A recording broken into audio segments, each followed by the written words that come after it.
Chemistry class 12 के chapter alcohol के MCQs questions के पार्ट बी पर डिस्कस करने जा रहे हैं। जैसा कि आपको मैं बता दूं कि इससे पहले मैंने पार्ट ए आप लोगों को दे रखा है, तो पार्ट बी के क्वेश्चंस में हम लोग जो एमसीक्यू डिस्कस करेंगे उस एमसीक्यूज में आपको क्या मिलने वाला है, इसमें एमसीक्यूज के अलावा उसका कंप्लीट एक्सप्लेनेशन भी मिलने वाला है। तो मैं चाहूँगा कि जो बच्चे अभी तक सब्सक्राइब नहीं किए हैं, एग्ज़ाम्स करीब हैं, इस चैनल को ज़रूर सब्सक्राइब करें ताकि परफेक्ट मटेरियल आप तक पहुंचता रहे।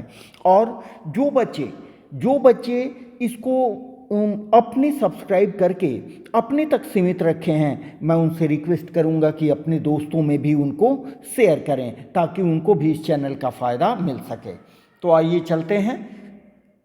अभी तक जो हमने क्वेश्चंस किए थे उसके आगे क्वेश्चन नंबर 20 में कहा जा रहा है कि the IUPAC name of the compound.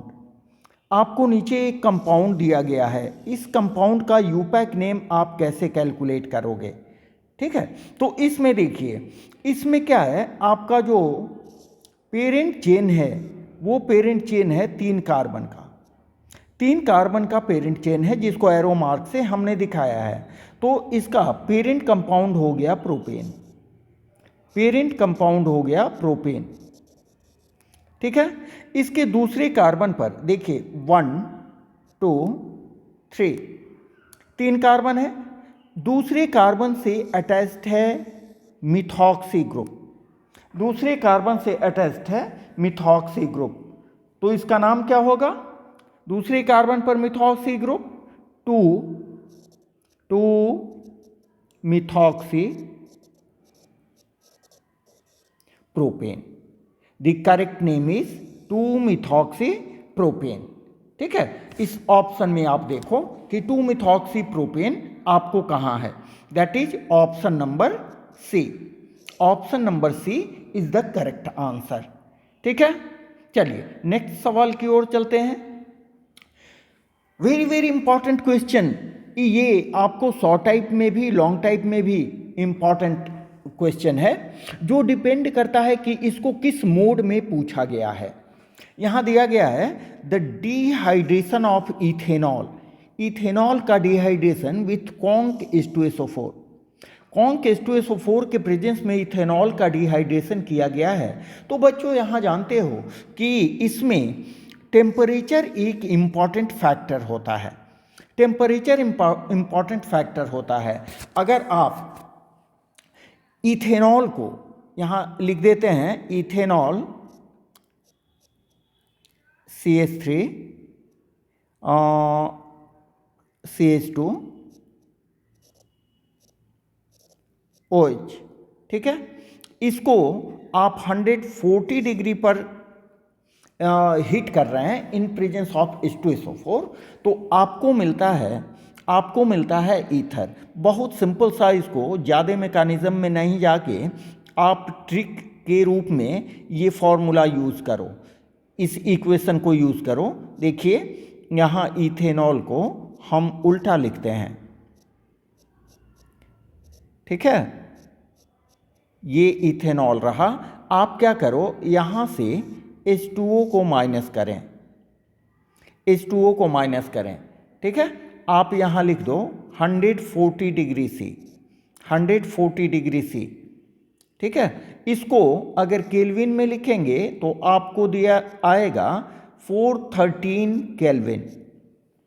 ठीक है, तो आपका जो प्रोडक्ट होगा वो प्रोडक्ट क्या होगा, वो होगा CH3 CH2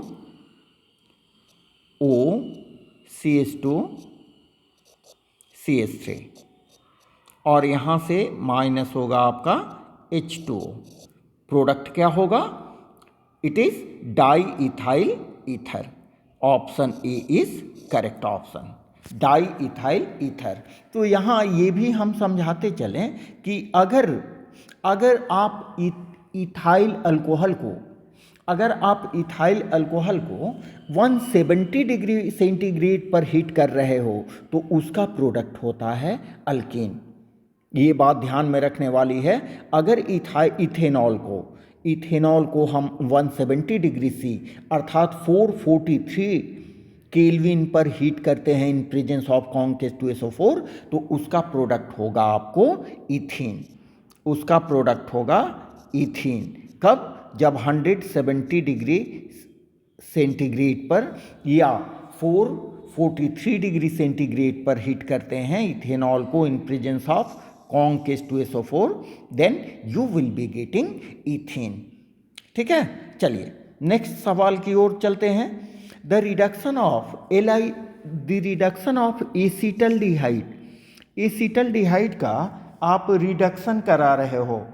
acetaldehyde, it is acetaldehyde, acetaldehyde का आप रिडक्शन करा रहे हैं, एसिटल्डिहाइड CH3। ठीक है, तो रिडक्शन कराने से आपका प्रोडक्ट क्या मिलेगा? इन presence of lithium aluminium hydride, in presence of lithium aluminium hydride, तो लिथियम एल्यूमिनियम हाइड्राइड के प्रेजेंस में इसका रिडक्शन होता है। तो लिथियम एल्यूमिनियम हाइड्राइड से हम लेंगे दो हाइड्रोजन, ठीक है, और एक हाइड्रोजन को ऑक्सीजन के पास डालेंगे, दूसरे हाइड्रोजन को कार्बन के पास डालेंगे। ठीक है, तो यहाँ से OH हो जाएगा, इट इज OH, और जो डबल बॉन्ड है सिंगल बॉन्ड में कन्वर्ट होगा, तो आपका प्रोडक्ट क्या हो जाएगा? CH3, ये देखिए CH2 and OH, it is ethanol. Ethanol होगा, दैट मीन्स कि एसिटल्डिहाइड का आप जब भी रिडक्शन कराओगे तो आपको मिलेगा ethanol. Correct option is A, correct option is ए। आते हैं question number 23। The process of converting alkyl halides into alcohol, alkyl halide को अल्कोहल में आप कन्वर्ट कराने जा रहे हो। तो यहाँ थोड़ा सा ध्यान दें कि अल्काइल हैलाइड को जब अल्कोहल में हम कन्वर्ट कर रहे हैं, suppose the case of ethanol, हम लोग यहाँ इथेनॉल को कन्वर्ट इथाइल क्लोराइड को कन्वर्ट करने जा रहे हैं, किस में?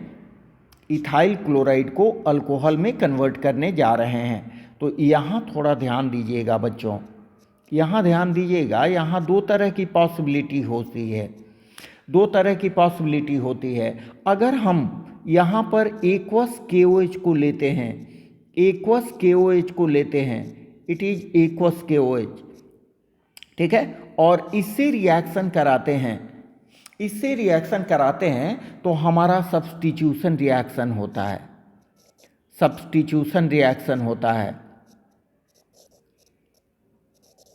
ठीक है, मीन्स ये K और ये Cl बाहर निकल जाते हैं, KCl बाहर आता है और आपका प्रोडक्ट क्या हो जाता है? आपका प्रोडक्ट हो जाता है CH3 CH2 and OH, that means ethanol.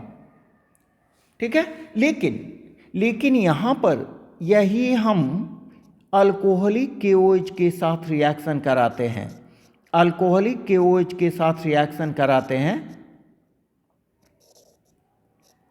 Alcoholic KOH के साथ रिएक्शन कराते हैं, तो इसमें होता है बच्चों हमारा elimination reaction. Elimination reaction, elimination reaction means क्या होगा? इसको थोड़ा कलर चेंज कर देते हैं हम। देखिए, एलिमिनेशन रिएक्शन मीन्स ये एक कार्बन से हैलाइड ग्रुप माइनस होगा और उसके नेबरिंग कार्बन से कोई एक हाइड्रोजन एटम माइनस होंगे, बाहर निकलेंगे। ठीक है, बाहर निकलेंगे तो क्या होगा? ये हाइड्रोजन वाला जो बॉन्ड है ये आ जाएगा कार्बन कार्बन के बीच में, और आपका जो प्रोडक्ट होगा वो प्रोडक्ट होगा, देखिए इथीन, आपका प्रोडक्ट बनेगा इथीन। ये बड़ी ध्यान देने वाली बात है, इथीन। तो यहाँ पर सही बात है कि क्वेश्चन के अकॉर्डिंग आपका सही आंसर होगा substitution reaction. Substitution reaction, the process of converting alkyl halides into alcohol. Alcohol में कन्वर्ट करना है, यहाँ पर अल्कोहल में कन्वर्ट हुआ है, तो ये तभी संभव है जब सब्स्टिट्यूशन रिएक्शन हो। समझ में आ रही है बात? अगर यहीं पर एलिमिनेशन रिएक्शन की बात हो, दिस इज एलिमिनेशन रिएक्शन, तो एलिमिनेशन रिएक्शन के केस में हमेशा प्रोडक्ट आपका क्या होगा? इथेन।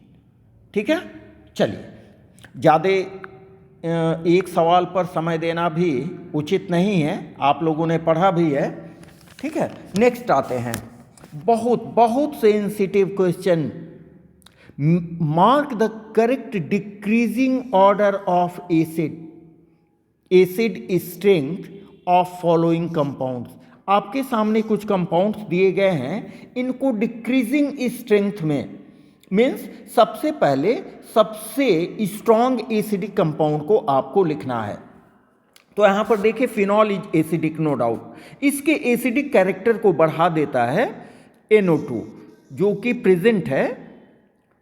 प्रेजेंट है पैरा पोजीशन पर। क्यों? क्योंकि OH group is ortho para directing, इसलिए सबसे पहले खोजें आप कि बी नंबर सबसे पहले किस में है। बी नंबर केवल एक में है, तो आप ये समझ लो कि नंबर ए सही ऑप्शन होना चाहिए। आइए देखते हैं कि नहीं। उसके बाद आता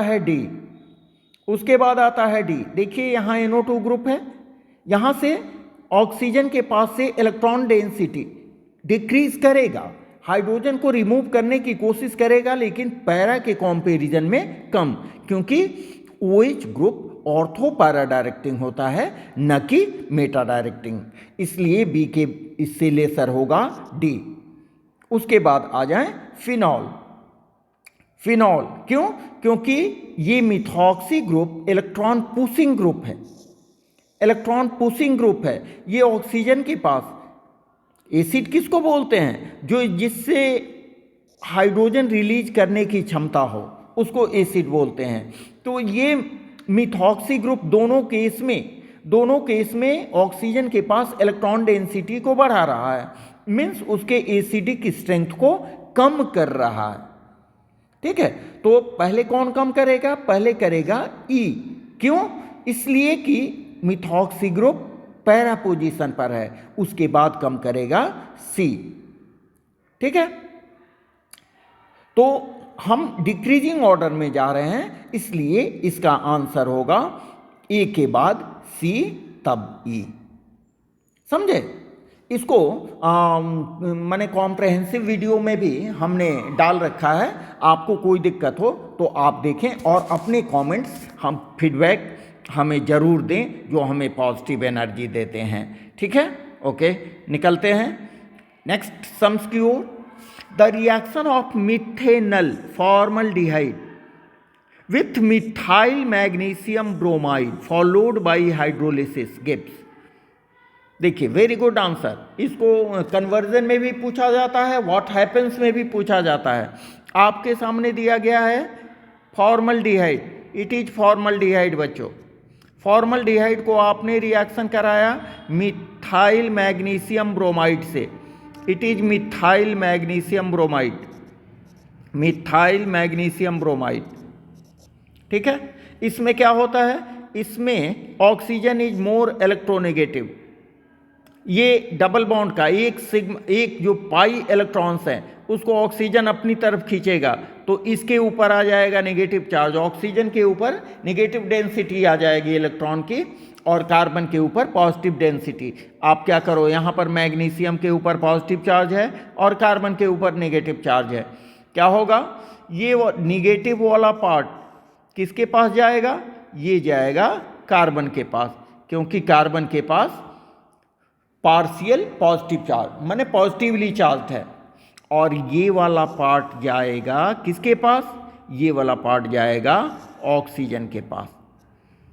तो आपका इंटरमीडिएट प्रोडक्ट क्या होगा? देखिए, इंटरमीडिएट प्रोडक्ट क्या होगा यहाँ पर इंटरमीडिएट प्रोडक्ट हो जाएगा लाइक दिस, इसको हम ऐसे कर देते हैं OMgBr, नीचे गया आपका C, I मीन CH3। ठीक है, यहाँ पर एक हाइड्रोजन बच गया है, वो को हम एक्स एक्सिस पर ले लिए हैं। यहाँ देखिए एक हाइड्रोजन। अब बोलता है कि इसका फॉलोड बाय हाइड्रोलिसिस, इसका हाइड्रोलिसिस करोगे आप, हाइड्रोलिसिस करोगे प्लस H2O। H2O को हम ऐसे लिखते हैं, बेटर होगा समझने की दृष्टि से, H2O को ऐसे लिखते हैं। ठीक है, तो क्या होगा समझने के लिए आप ऐसा समझो, यहाँ पर ये नेगेटिव पार्ट हुआ, ये पॉजिटिव पार्ट हुआ। H को O के साथ डाल दें तो आपका प्रोडक्ट क्या मिला, HCH।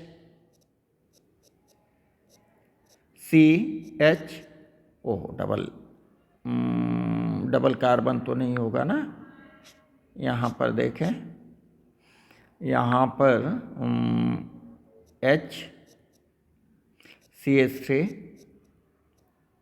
और ये हो गया आपको OH प्लस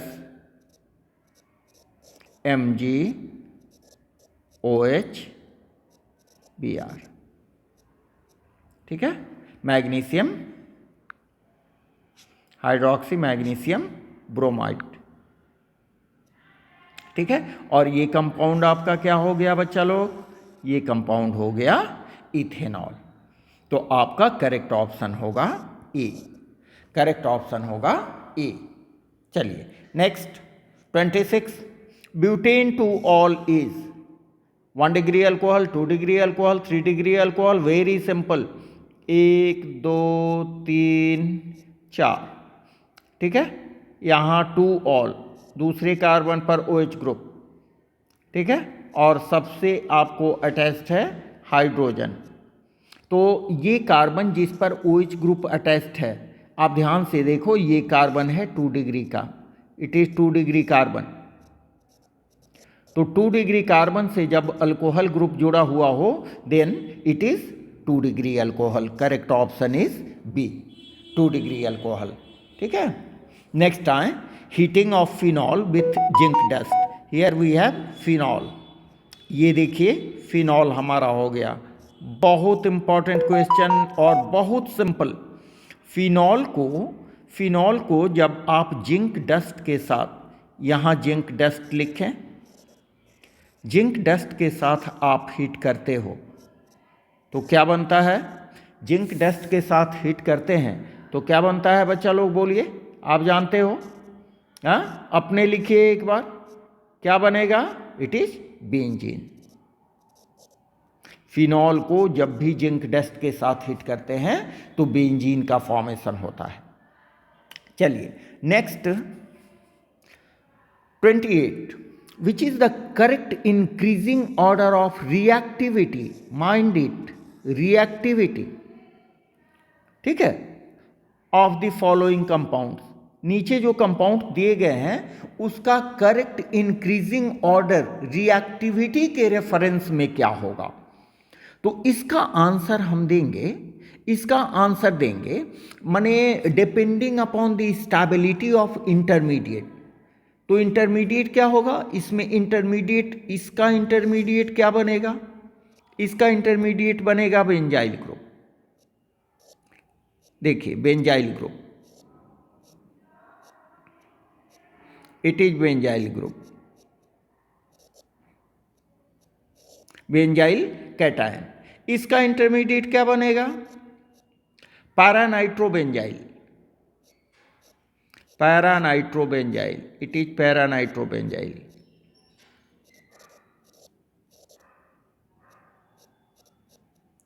ठीक है, जबकि इसका क्या बनेगा, इसका बनेगा पैराक्लोरोबेंजाइल ग्रुप।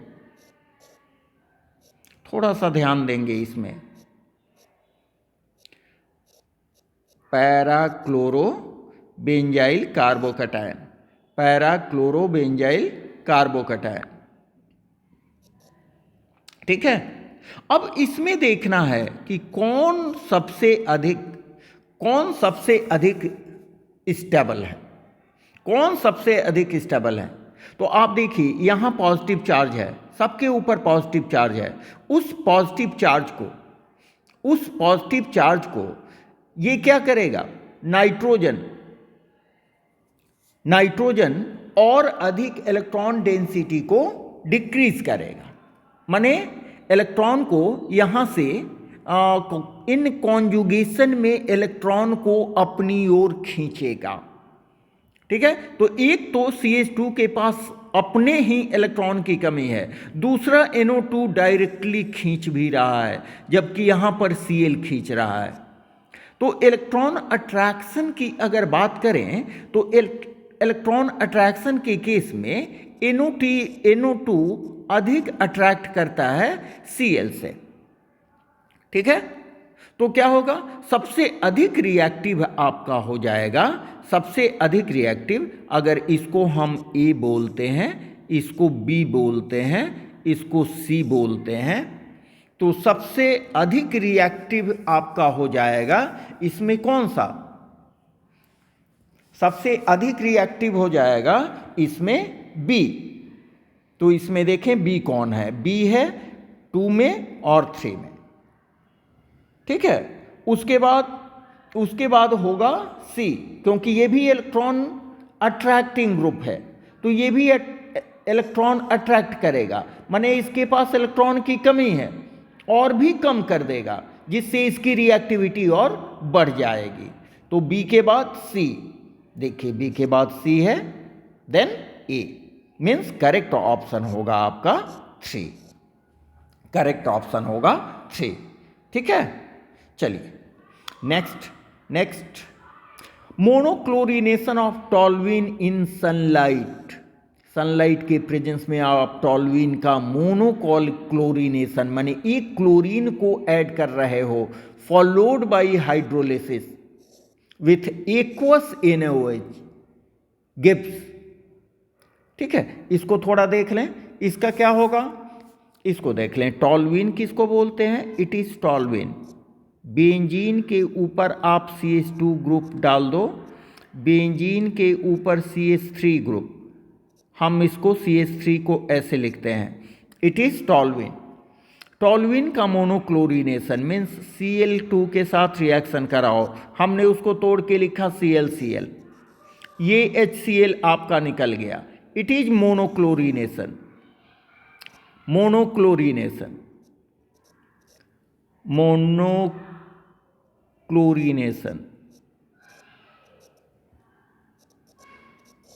ठीक है, तो क्या बनेगा, यहां बनेगा आपको benzyl chloride, it is benzyl chloride, इसको ऐसे कर देते हैं, बेंजाइल क्लोराइड। ठीक है, अब इसको रिएक्शन कराते हैं एक्वस KOH से, एक्वस KOH से, ध्यान देंगे अल्कोहलिक KOH नहीं। ठीक है, ये बेंजाइल क्लोराइड बना, बेंजाइल क्लोराइड बना।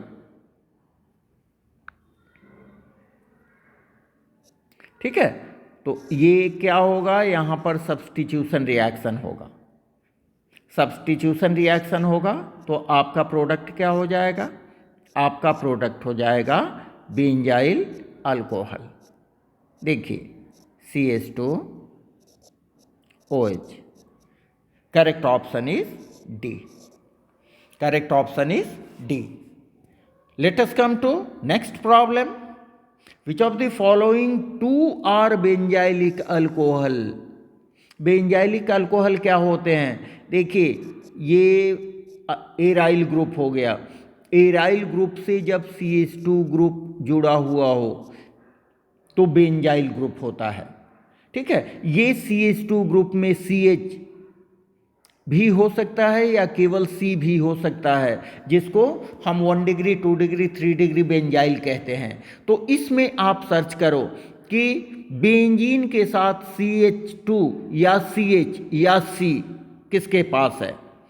तो नंबर वन में देखें CH2 है, ये नहीं होगा, नंबर 2 में ये देखिए बेंजीन, बेंजीन के बाद CH2 और OH, एक ऑप्शन आपका ये हुआ, यहां पर बेंजाइल ग्रुप आपको प्रेजेंट है, देखिए यहां पर, ठीक है। सेकेंड ऑप्शन देखें, सेकेंड ऑप्शन में इट इज बेंजीन, बेंजीन के बाद देखिए CH है, ये आपको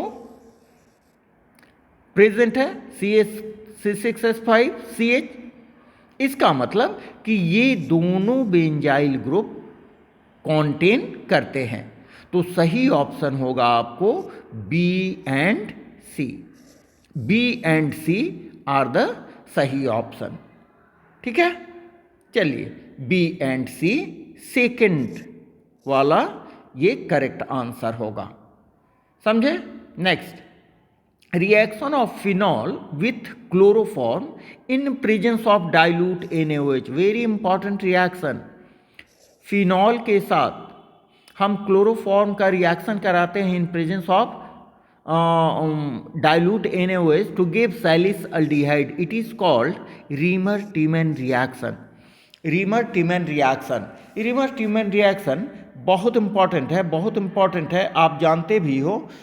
तो हम ऐसा करते हैं, आइए 2 मिनट में इसको देख लेते हैं। यहाँ से शुरू करें रीमर-टीमैन रिएक्शन।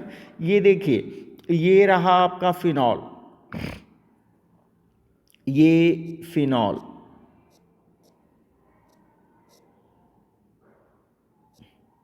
बच्चे यहाँ गलती क्या करते हैं वो भी ध्यान से देखेंगे। फिनॉल हुआ, थोड़ा डीप कलर ले लेते हैं। फिनॉल को हम क्लोरोफॉर्म से, क्लोरोफॉर्म को ऐसे हम लिखते हैं CHCl3,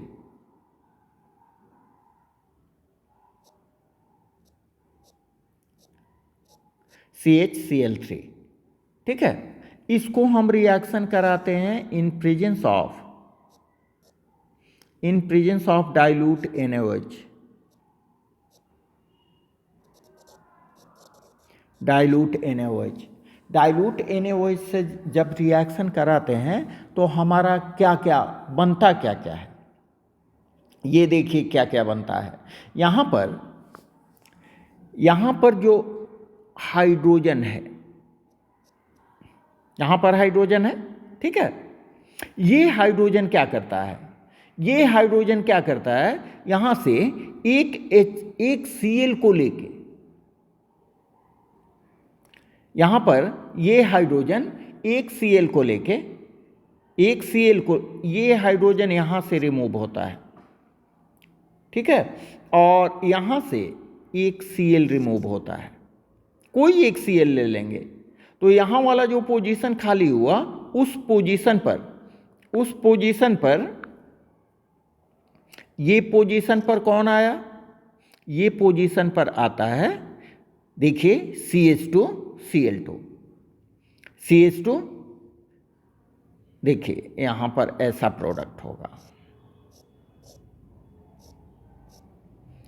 उसके बाद OH के बारे में भी हम लोग देख लेते हैं। आपको ये रहा CH और 2 Cl, समझ गए। और यहाँ पर ये OH और ये देखिए, ये H और ये OH मिलके H2O माइनस कर दिया, आपका बच गया Na। ये Na यहाँ आ जाएगा, तो यहाँ क्या बन गया आपका, यहाँ बन गया ONA, ठीक है, ONA। साफ इसको लिख दें, कोई बच्चा कंफ्यूज नहीं हो, ठीक है। अब नेक्स्ट स्टेप में देखते हैं, इसी कंपाउंड को यहाँ लिख के हम बताते हैं।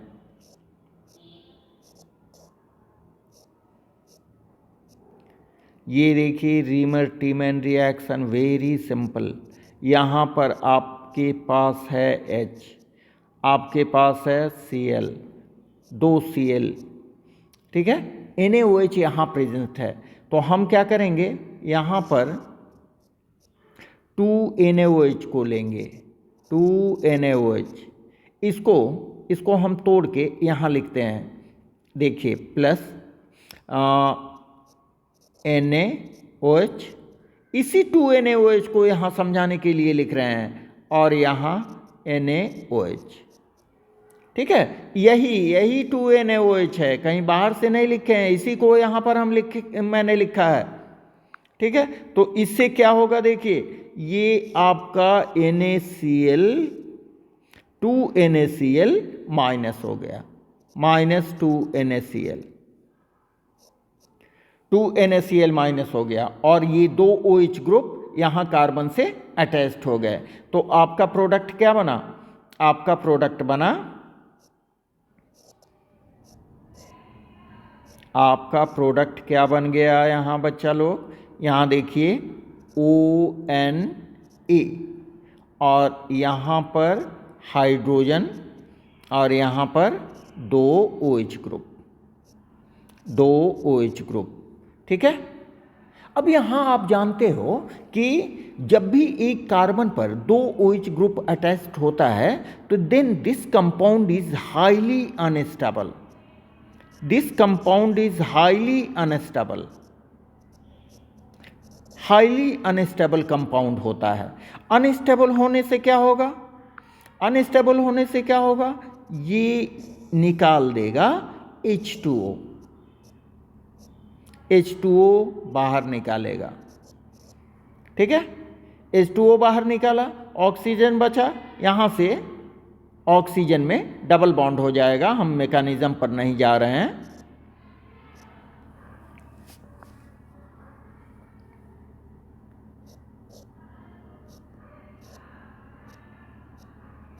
डबल बॉन्ड हो जाएगा, यहाँ पर आपको क्या बचा, CHO, CH double bond O, ये अभी आपका ONA है, ONA है, तो इसको सैलिस अल्डिहाइड में कन्वर्ट हो रहा है, आप क्या करोगे, इसका एसिडिफिकेशन करा देंगे, HCl से रिएक्शन करा के इसका एसिडिफिकेशन करा देंगे, एसिडिफिकेशन अपने ज़रूर प्रैक्टिस करेंगे, बहुत इंपॉर्टेंट क्वेश्चन है।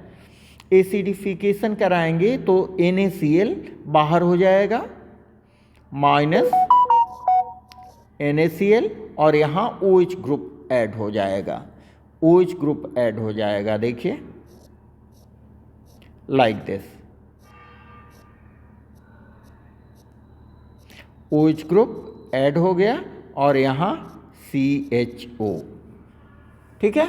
It is called two hydroxy benzaldehyde, two hydroxy benzaldehyde, two hydroxy benzaldehyde को, 2-हाइड्रॉक्सी बेंजल्डिहाइड को हम कहते हैं salicylaldehyde, सैलिस aldehyde,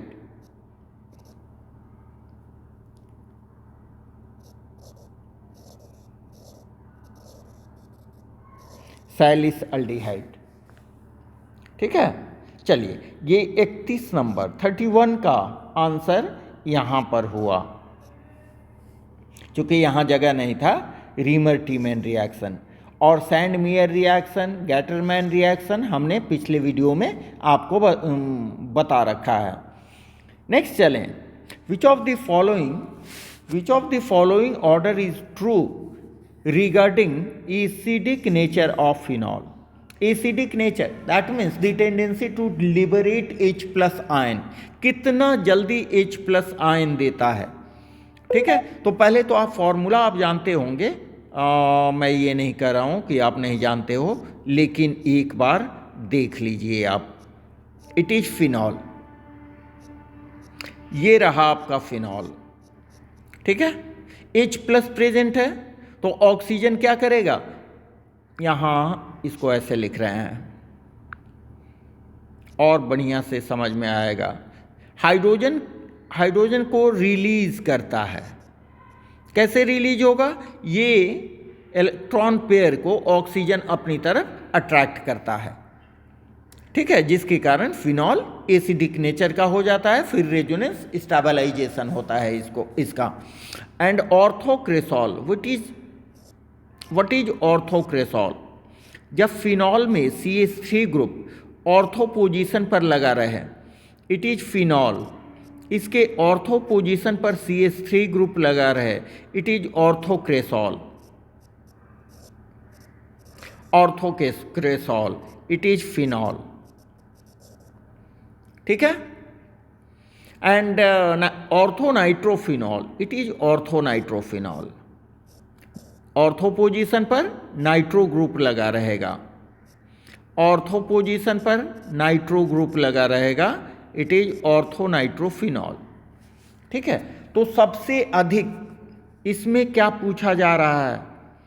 following order is true regarding the acidic nature, कौन सही है एसिडिक नेचर के मामले में? तो बच्चा लोग यहाँ देखिए, फिनॉल नेचुरल वे में हाइड्रोजन को लिबरेट करेगा, इस पर कोई कंपल्सन भी नहीं है और कोई रेस्ट्रिक्शन भी नहीं है, कोई प्रमोट करने वाला भी नहीं है। लेकिन ऑर्थोक्रेसॉल के केस में देख रहे हैं कि यहाँ इलेक्ट्रॉन पुशिंग ग्रुप है, ये क्या करेगा? इसके एसिडिक एक्टिविटी को डिक्रीज कर देगा। क्यों? इलेक्ट्रॉन पुश करके, जो ऑक्सीजन के पास कॉम्पैरेटिवली इलेक्ट्रॉन डेंसिटी को बढ़ा देगा, जिसके कारण ऑक्सीजन हाइड्रोजन का रिमूवल डिफिकल्ट हो जाएगा। तो फर्स्ट जो है वो होगा, सबसे लीस्ट एसिडिक होगा ऑर्थोक्रेसॉल, और चारों ऑप्शन में एक ही है ऑर्थोक्रेसॉल, इसमें कहीं जाना ही नहीं है। उसके बाद फिनॉल, उसके बाद नाइट्रोफिनॉल। नाइट्रोफिनॉल क्या करेगा? यहाँ ऑक्सीजन और हाइड्रोजन के बीच के इलेक्ट्रॉन को अपनी ओर और अधिक अट्रैक्ट करेगा, जिससे इसका एसिडिक स्ट्रेंथ और अधिक बढ़ जाएगा। It is orthonitrophenol. ऑर्थोनाइट्रोफिनॉल अपने से भी एक बार प्रैक्टिस करेंगे। तो सबसे कम एसिडिक होगा ऑर्थोक्रेसॉल, उसके बाद फिनॉल, उसके बाद ऑर्थोनाइट्रोफिनॉल। समझे? चलिए नेक्स्ट सम्स की ओर। Dehydrogenation of ethanol in presence of copper at 573 की। बहुत बहुत सिंपल सा सवाल। देखिए, ये हो गया आपको CH3, ये it is ethanol, it is ethanol. इसको क्या करें? हिट कर दें, हिट कर दें 573 K पर इन प्रेजेंस ऑफ कॉपर। ठीक है, क्या होता है? बहुत सिंपल, ये डिहाइड्रोजनेशन होता है, यहाँ लिखा हुआ है। डिहाइड्रोजनेशन मीन्स हाइड्रोजन को आप निकाल दो। यहाँ से हमने हाइड्रोजन को निकाल दिया, क्या बना? क्या बना यहाँ? It is CH3 CHO, this is acetaldehyde, acetaldehyde. बात समझे? चलिए, correct option is B. Next आते हैं, the IUPAC name of this compound. इस कंपाउंड का यूपैक नेम क्या होगा? यूपैक नेम क्या होगा? पहले तो पेरेंट चेन सेलेक्ट करें। यहाँ पर देखिए 2 हाइड्रॉक्सिल ग्रुप है, तो डेफिनेटली राइट साइड से नंबरिंग करेंगे 1 2 3 4 5। ये आपके ब्रांचिंग होंगे, 1 2 ब्रांचिंग हुए, और ये आपका हो गया लॉन्गेस्ट चेन, पेरेंट चेन। बस नाम क्लियर हो गया। क्या हुआ? तीसरे कार्बन पर मिथाइल ग्रुप है। देखिए 3 मिथाइल कहाँ है? 3 मिथाइल 3 में है। चलिए, तो इन तीनों में से सेलेक्ट करें, कौन होगा? 3 मिथाइल पेंट 2, क्योंकि दूसरे और तीसरे कार्बन के बीच डबल बॉन्ड है, इसमें छोटी संख्या है 2, इसलिए पेन 2 मीन्स पेन 2 यहाँ पर है, पेन 2 इन, और पहले दूसरे कार्बन से 2 OH ग्रुप है, इसलिए 1,2 diol, that means 3 methyl pen 2 ene 1,2 diol. Correct option is A इसका करेक्ट ऑप्शन होगा। ठीक है, तो इसी तरह के रीजनिंग के साथ, इसी तरह के शॉर्ट टाइप क्वेश्चंस के साथ, लॉन्ग टाइप क्वेश्चंस के साथ ये एग्जामिनेशन सीरीज हम जारी रखेंगे। आप अपने भी इसमें मेहनत करते रहें और अपने फीडबैक हमें हमेशा कमेंट बॉक्स के द्वारा देते रहें। ठीक है, ओके, थैंक्स अ लॉट।